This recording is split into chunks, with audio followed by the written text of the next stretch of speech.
Yes, good afternoon. It's Paul Quaglia, the APAC Assistance Director. I'm doing a roundup of East Asia Pacific this Thursday, the 24th of January. Firstly, in Timor-Leste, yesterday President Luolo vetoed the state budget. The state budget was passed by Parliament on December 24.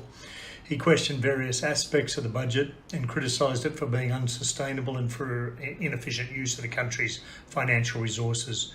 Luolo raised concerns over the current pace of withdrawal of funds from the Petroleum Fund and the sustainability of that fund. The budget will be sent back to Parliament for re-examination, and the government will have to gain 2/3 majority support to pass it in its second attempt. The veto is likely to delay the government buyout of the ConocoPhillips and Shell holdings in the Greater Sunrise Consortium. The buyout plan may face further delays if the government fails to muster a 2/3 majority to pass the revised budget. In Thailand, yesterday, the Election Commission announced that the general elections will be held on March 24. The announcement was made hours after a royal decree to hold the election was issued by the King and countersigned by Prime Minister Prayut.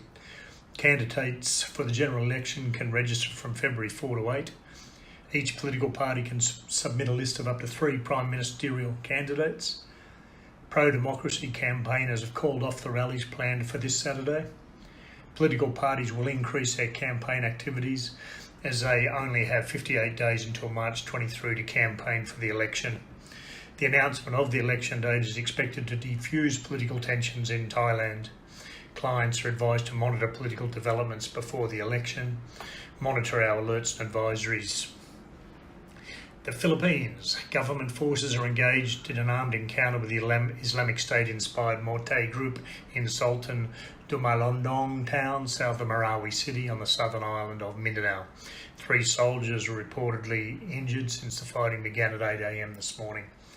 Mindanao is plagued by a prolonged insurgency by Islamist groups, many of whom are inspired by the Islamic State. Martial law is in force in Mindanao since the Morte group attacked Marawi City in May 2017.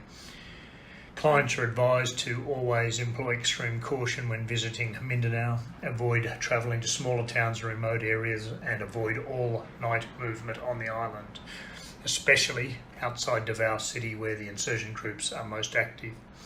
In Indonesia, former Jakarta Governor Basuki Cahaya Purnama Ahok was released from prison today. He was serving a 20-month prison sentence after being convicted of blasphemy in May 2017.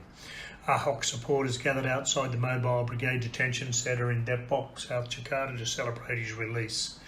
There were no protests in Jakarta upon his release.